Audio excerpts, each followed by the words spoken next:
The Horner clause, time bomb in some key personnel over at Red Bull Racing. This is your F1 news. Wow, we are going to get into it tonight. And we're also going to be talking about Felipe Massa bringing his court case about the 2008 World Drivers' Championship. What could that mean for Lewis Hamilton? We will get into it all on tonight's show. This is F1 Grandstand. I am Tony Craig. Hit the bell, hit the like, and, it makes a massive difference to the channel. So please do support us as best you can. So let's get into it. I hope you are enjoying our new time slot, 7:30. Better for me. Hopefully it's better for you.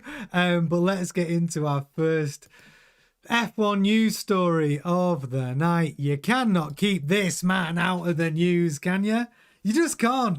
But this is brilliant because this is Christian Horner affecting Red Bull Racing without even affecting Red Bull Racing.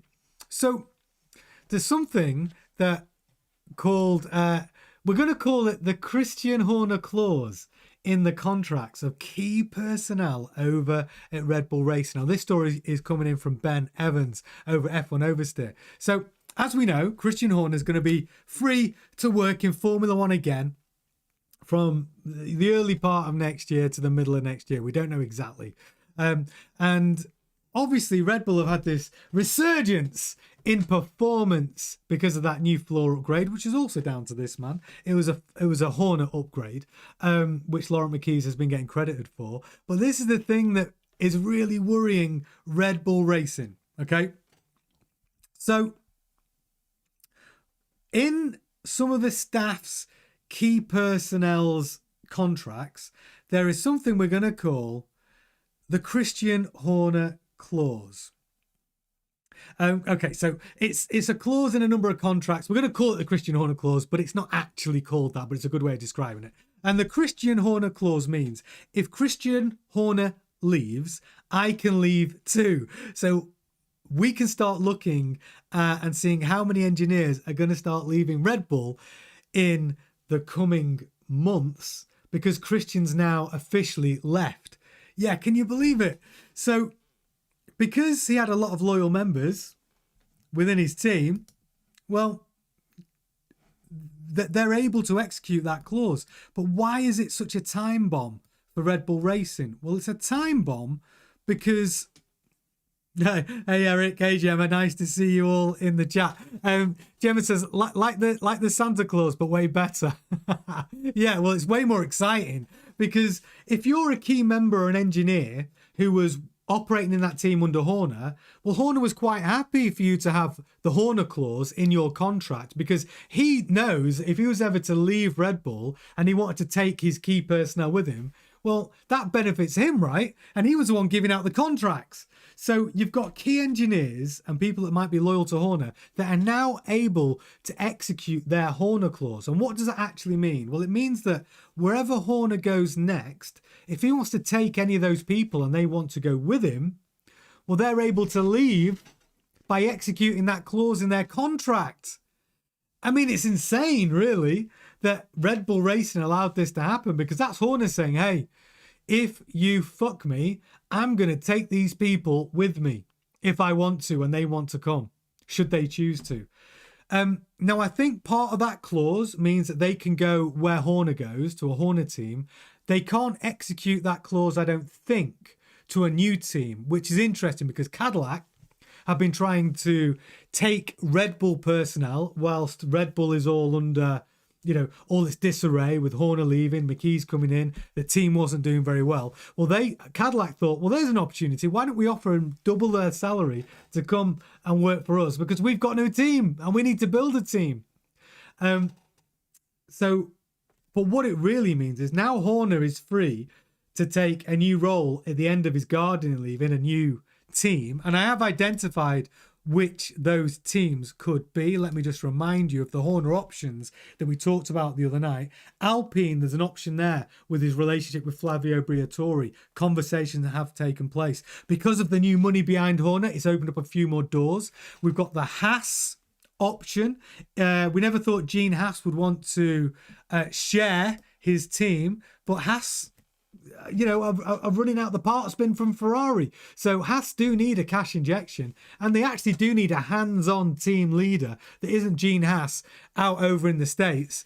They could really do with that impetus. So Haas has become a real option. Audi's become a real option. And Horner Racing, a brand new racing team, should he secure the final license available in Formula One, that is also an option. And any of those options,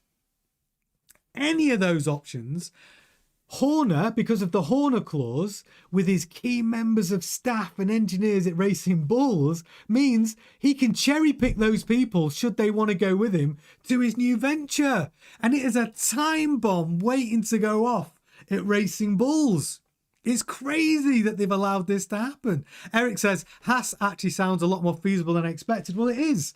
It's becoming more feasible every day because Horner's now backed by major venture capitalists, blue chip organizations, and investment funds from America. And we're talking investment funds as big as BlackRock and Vanguard. And if you do a little Google, you can see just how big those investment funds are, because the F1 business is booming, baby. It's bigger than ever. It's growing quicker than ever. And one thing Americans know about is sports franchises, and they realize that that is the growth area, because it's drama without needing script writers, without needing actors, but it's drama all the way. And F1 should be the biggest drama in motorsport, right? That's what we want. The success of Drive to Survive on Netflix. Apple and HBO are in a bidding war for rights to do their own docuseries behind Formula One. Now, Cadillac are coming on the grid next year. You don't think they're not going to have their own television show following them around? I'm pretty sure they will. So more and more eyeballs getting onto the sport, which is good for all of us. Good for the drama. And what do they all need? They all need a Horner on the grid as the protagonist. So Horner's got all these options. But the big thing is now that at Red Bull, at Racing Bulls and Red Bull is, well, Red Bull, I don't think it covers Racing Bulls, but the Red Bull team personnel with the Horner clause in their contract, he can execute that clause and take those people without any penalty.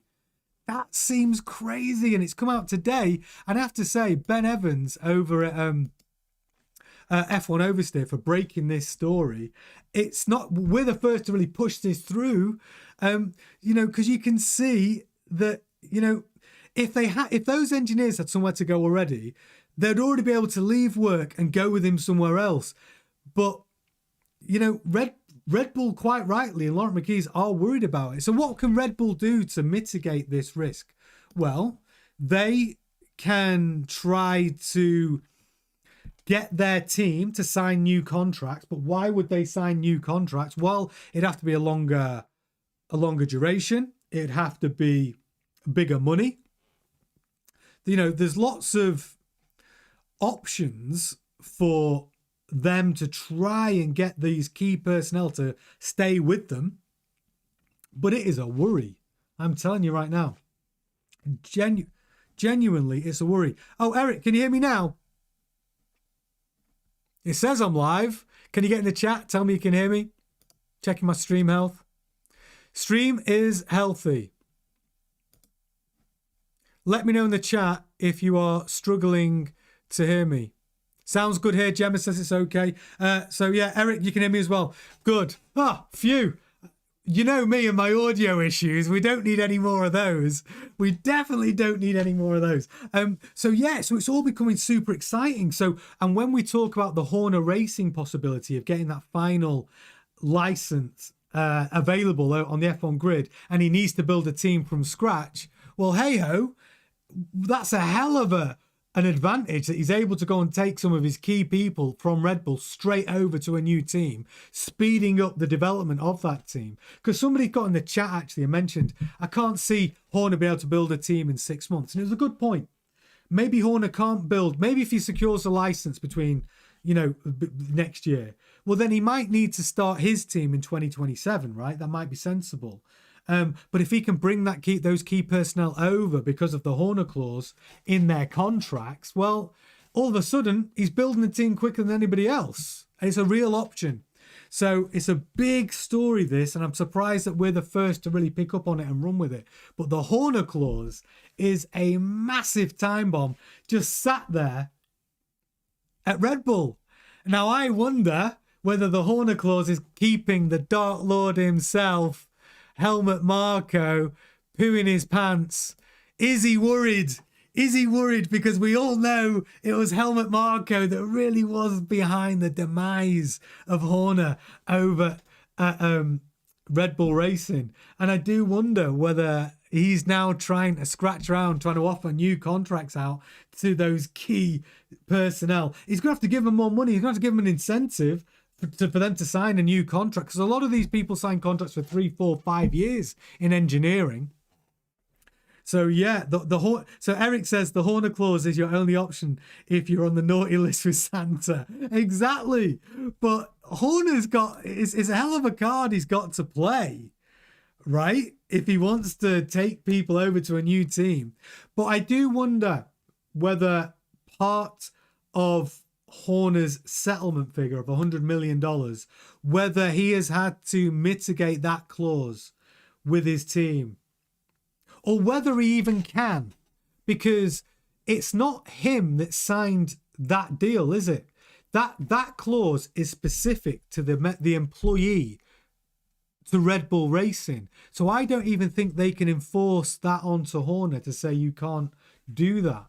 I think because you're taking the option away from the employee who's agreed that clause in their contract. So that makes it very interesting on what Horner's going to do next. The Horner clause is a very real thing. But yeah, it's a very interesting thing, if you ask me. So yeah, the Horner clause, watch out for it. Helmut Marko is probably absolutely pooing his pants about this right now, and it really is a ticking time bomb. Eric says maybe the Horner clause will go voting with Toto. Yeah, it's true. But here's the thing. You know, you mentioned Toto, and I'm glad you did, because he will go boating with Toto. Yeah. I tell you what, though, about Toto Wolff's situation right now, which I think is fascinating because you mentioned it.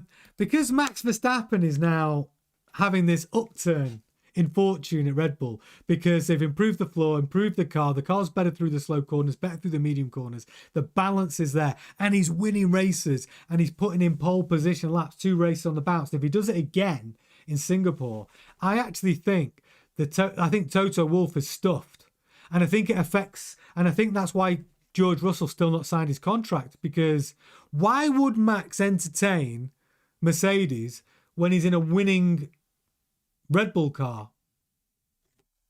I think it really does hamper that Mercedes agreement or pre-agreement that they may have had on a handshake for 2027. Because the one thing I know about Max Verstappen is he's not really that bothered about money. He just wants the fastest car. So him lining up a Mercedes deal with Toto, giving him also time to see how good the Mercedes car is next year, whilst Red Bull have suddenly found a return to form, Max Head's probably like, I'll stay with Red Bull then. He's got a contract to the end of 2028. If they're the fastest car, see you later, Toto. And by that point, Toto's already pissed off his number one driver with George Russell, and that really might be affecting that contract negotiation. So all of this is coming into play, really, at Red Bull. Red Bull's causing a lot of drama, and he'll be causing drama over in the Mercedes camp as well. So I think it's a fascinating situation that the Horner clause exists in the key personnel contracts.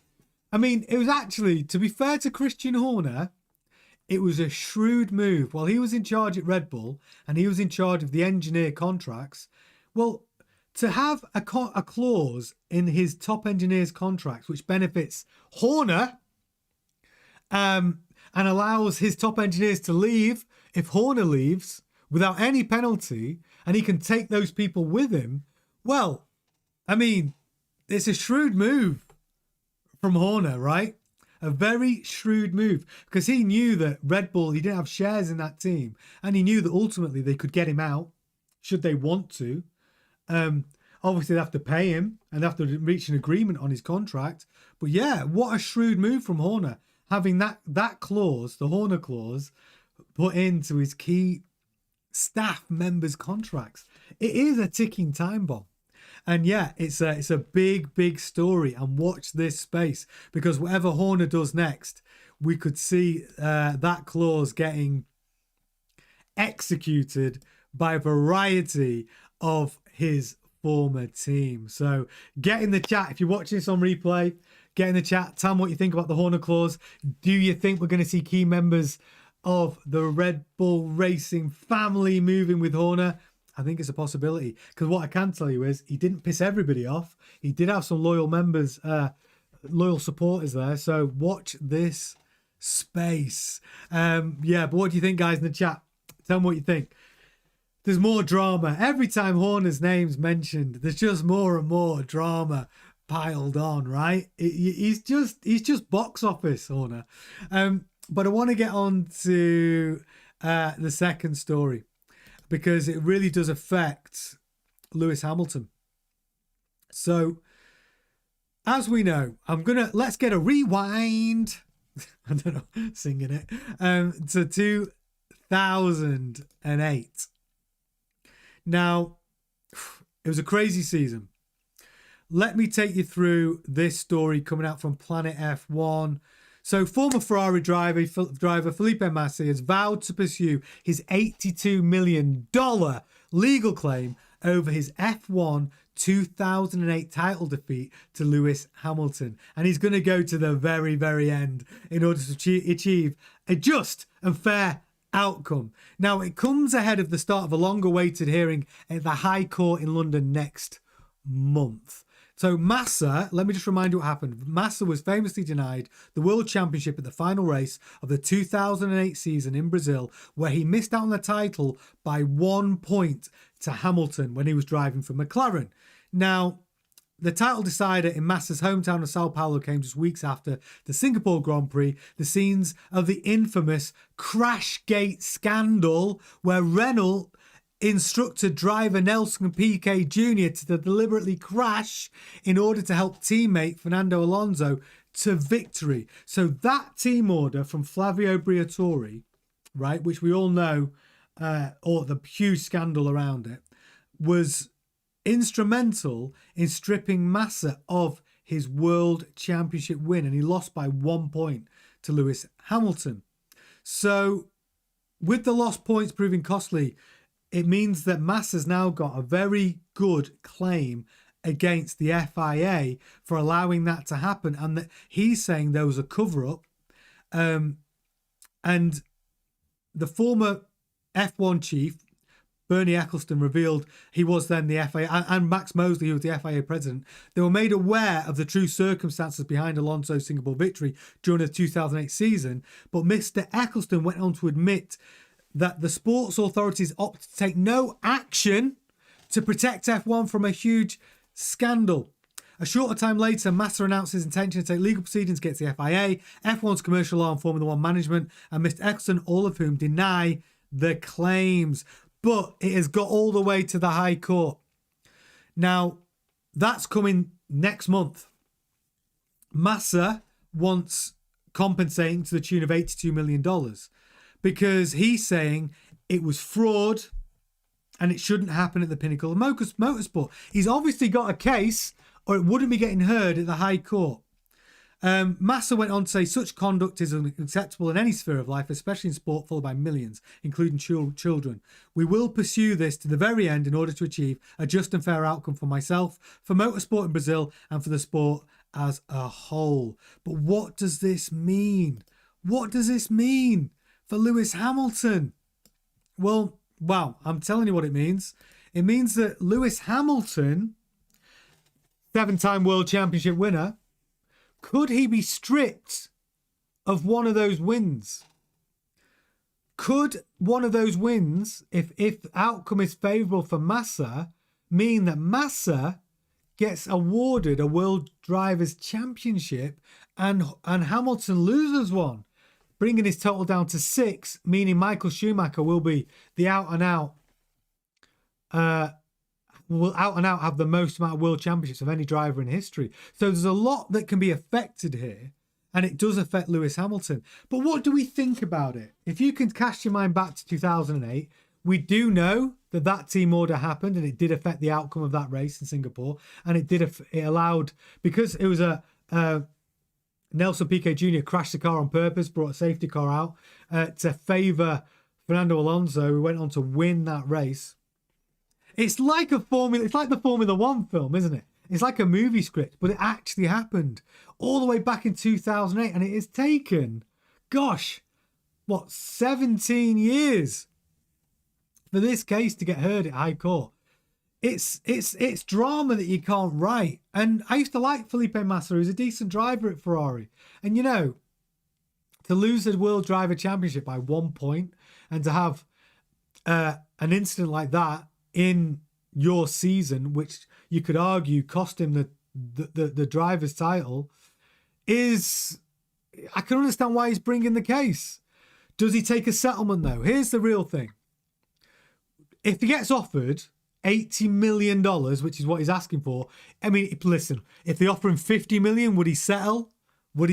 I think he probably would, because $50 million is a lot of money. Would he sacrifice having the World Drivers' Championship title given to him from 2008? I mean, it's a mess, right?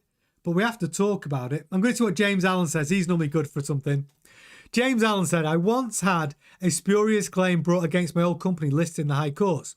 It got kicked out before being heard, but cost me $5,000 to defend. Surely the only winners here are the lawyers. Well, if it gets kicked out, it's due to be heard on the 28th of October. It's an $80 million claim. And I think it's a fair claim because we do know that team order from Flavio Briatore or his team was given to Nelson Piquet Jr. And because of that, he did crash the car. He did then enforce a safety car situation, and it did allow Fernando Alonso to win that race. So you could argue he's got a very good claim. Can they remove Lewis Hamilton of his crown after it's been awarded, of his World Driver Championship? Maybe not. Could they make him share it somehow? I don't know how that works. Or is this all just a cash grab from Felipe Massa? Or does he just want the case to be heard so it's on public record of what actually happened and that he is the rightful winner of that championship? There's a lot to take in and a lot to consider. I'm not a lawyer. I'm just an F1 fan like you. But it is newsworthy, which is why we're talking about it on tonight's show. What do you think, James? Do you think, with your experience of the High Courts, and because Renault did issue a team order for their driver, Nelson Piquet Jr., to crash, which forced a safety car, which allowed Fernando Alonso to win the race, affecting the amount of points scored by Felipe Massa, do you think that case should be heard in the High Court, James? What do you think? But it's a hell of a wait. This was 2008. James Allen says, fire all drivers in F1 immediately and give us all a seat. Thank you for that. That doesn't help my serious question, James. I like that. And Eric says, I like that. It doesn't help my serious debate about whether you think Felipe Massa's got a case. Do you think that here's the other thing that can happen at the High Court. If the FIA settle by offering Felipe Massa a cash sum and they settle out of court, then that could prevent the case going further. And, it could be a cash grab from Felipe Massa, couldn't it? It really could just be like a cash grab, an opportunity to try and get some millions in an opportunity to make some millions. And especially if his lawyers are working on no win, no fee, right? If they're working on no win, no fee, they want a settlement. And if they're talking around $80 million and on a no win, no fee settlement, they're going to take, say, 40%, right? You never know. He might have all this legal team working on his behalf on a no win, no fee, right? Where there's a blame, there's a claim.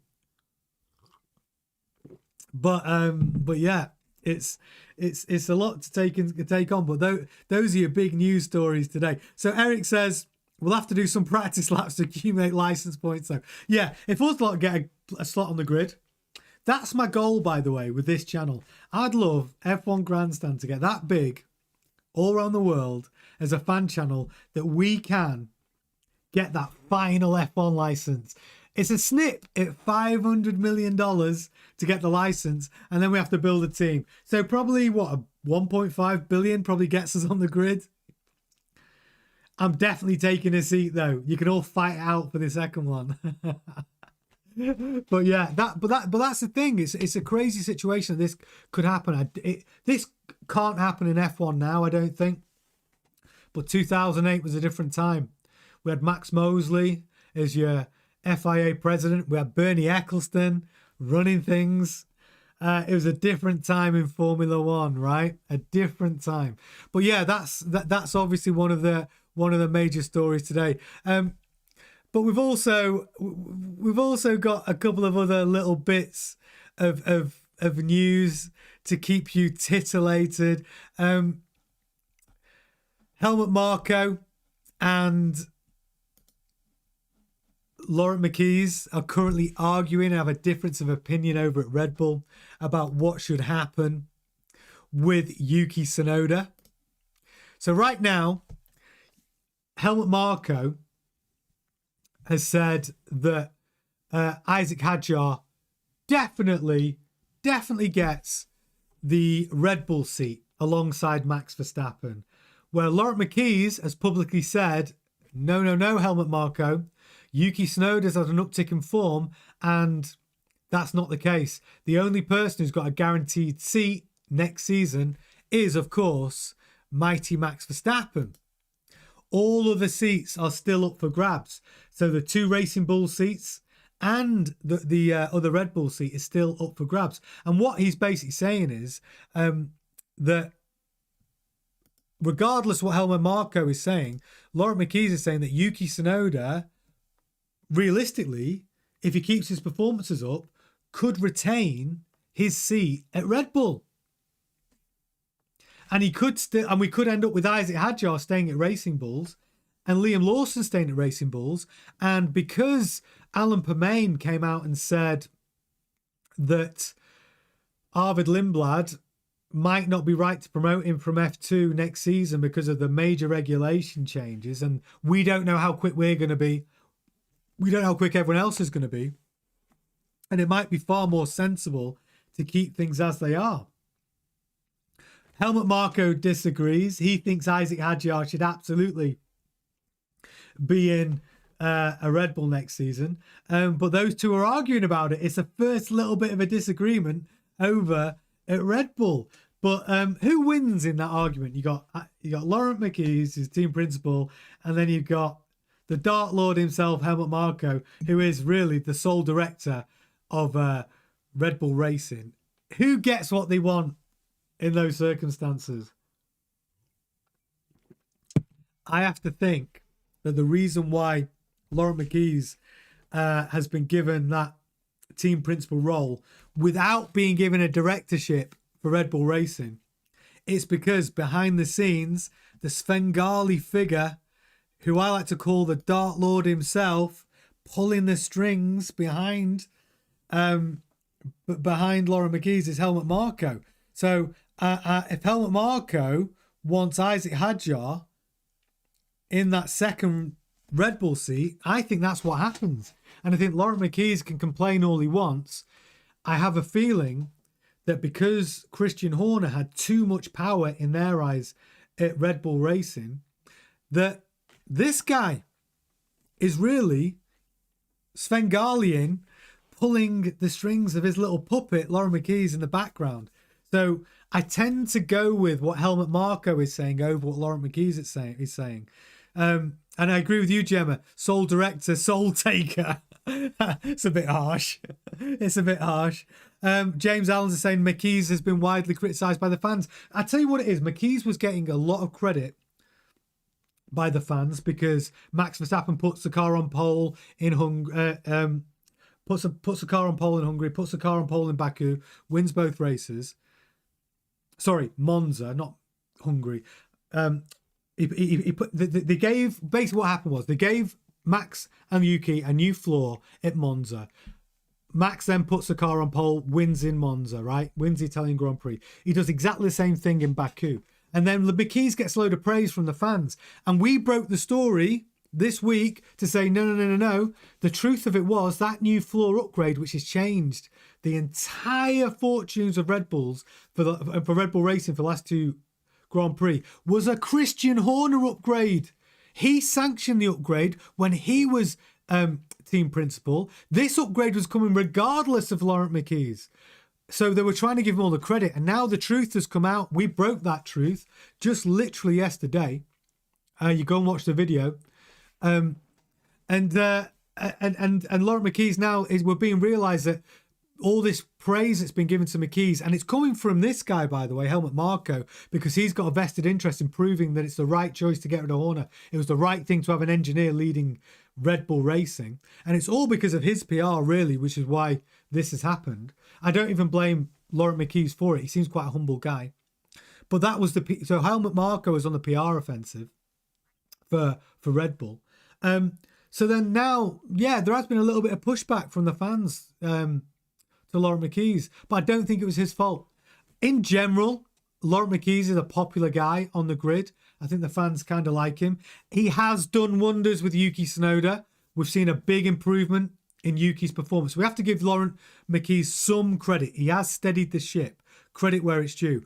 But the improvement in the car is not down to Laurent McKees. It's down to Christian Horner, even though he's not at the team anymore. It was a Horner upgrade that's changed everything. Eric says, I upgrade floors in my house and I don't feel any different. It's true. Yeah. Have you put wooden floors down, Eric? Is that what you've done? Or have you put new carpets down? And Gemma's saying about Helmut Marko, someone give him a green juice.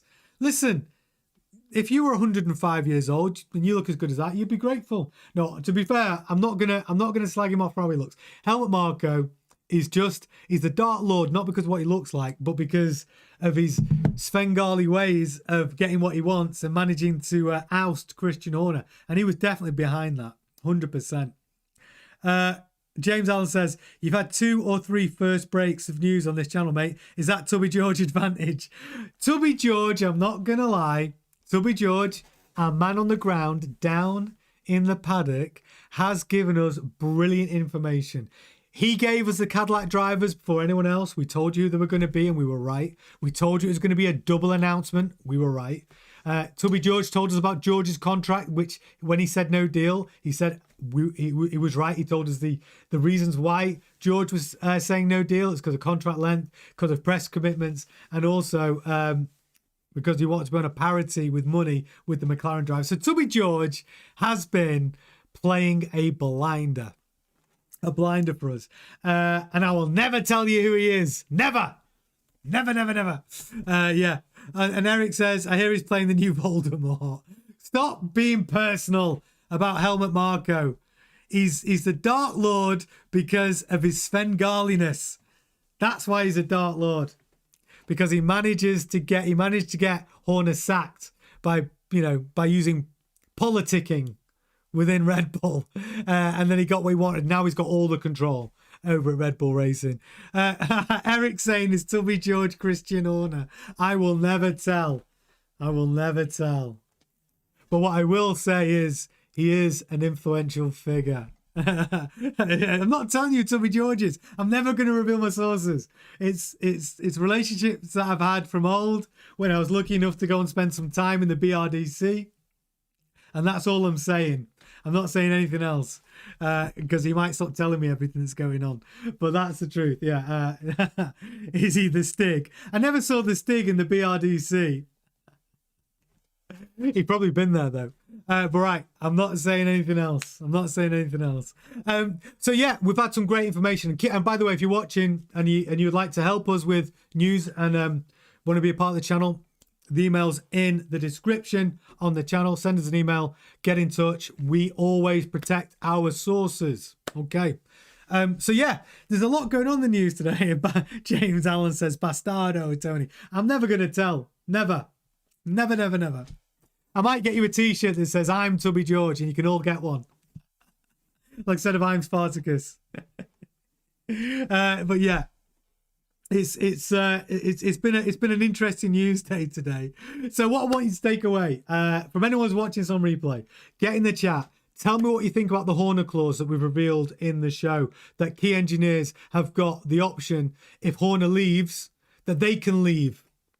Will Horner be trying to entice those people to his new team? Of course he will. Is it a time bomb waiting to blow up in Red Bull Racing's face? And his face, not mine, his, that way, his face. Because that's what we want you to tell us about in the chat. And obviously, any of the things we touched on, the Felipe Massa story is going for $82 million. Get in the chat. Tell us what you think. Have your comments. I promise I will get back to you. And also, don't forget our new live stream time, which is 7:30 in the evenings. Make sure you join our live stream. Join the likes of Eric L, James Allen, Gemma, Destroy Television. We've got Kyle. We've got loads of people getting involved. Join the community. It's a lot of fun. And these guys are, I promise you, a lot of fun. You don't have to be shy. You can get in the chat and you can get involved. They're a lovely bunch. We're trying to build the best F1 community on the internet and we want you to be part of it. And they are lovely people. Let me tell you, the best. And also, let me know what you want to see on the channel, because if you've got requests, you've got topics, get in the chat and let us know, because I'm happy to talk about things that you want us to talk about. Happy to go do a deep dive on subjects that you want to know about. Give us some ideas and we're going to bring it. We're going to bring it to you. And yes, James, nearly 900 of us now in just 9 weeks. In just 9 weeks. Pretty good. We're growing nicely. Yeah. We're growing nicely. Yeah, I've got some guest speakers on the way. I just want us to get... Well, I've got some people that want to come on the channel, and they will come on the channel, but in order for me to sort of get the most out of those people, we just want to build it a little bit more first. We've got a couple of targets that we want to hit, but then we will be bringing in some guest speakers on the channel for sure, James. They are coming, and we've got some great ones as well. But hold that thought. It won't just be me, if that's what you're saying, James. If you're bored of just this mug, there will be some other people, I can assure you. So yeah, thank you so much. I love this community. It really is the best part of my day, jumping on and talking to you. James says, tell me privately. No one's going to ever know who Tubby George is. Tyre strategy is a good one. Yeah, tyre strategy is quite complicated. If you're a new F1 fan, how Pirelli organise the tyres for the Grand Prix and what they really mean, and the different compounds. That's a great idea, Gemma. I try not to make it too boring, but if you're interested in some things that are a bit sort of, I'm going to call it edutainment, a little bit educational, a little bit entertainment, and we want to cover some things that are a bit more basic. If you're new to F1, we will do that. We can talk about some tyre strategy, and we can talk about, just explain some of the basics, pit stop strategy, tyre strategy, what the undercut, the overcut, things like that. We can go and do bits of that as well. Absolutely. Oh, and you love the engine nerdy video, did you, James? All right, we'll do more of that. We'll bring some more nerdy stuff to the channel, a bit more educational for people. We'll definitely do that. But it's always fun. Thank you so much. I need to go and let my dog out. So who let the dogs out? All right, Eric. Yeah, we'll do more of that. 100%. I'll bring some more videos, which are a little bit more, just to explain some of the terminology and explain some of the things. And it might help new fans actually come and enjoy. Yes, James Allen, my dog, Senna. I need to let him out. All right, guys. I will introduce him. I'll bring him on the show at some point. He's a good boy. Eric's a cat. I used to have a cat. I had a cat, but unfortunately I had her for 20 years, but unfortunately she passed away. Yeah, I've gone with you wouldn't believe this dog though. Let me tell you, he's massive. He's a wolf. He's an Akita. He's crazy. He's a big boy. So yeah, I'll bring him on the channel sometimes so he can meet Senna. Listen, guys, thank you so much. It's been a lot of fun tonight. The chat has been banging. You guys are superstars. Always love having you on the show. Tomorrow at 7:30, and there might be some breaking news tomorrow as well. Thank you so much for watching.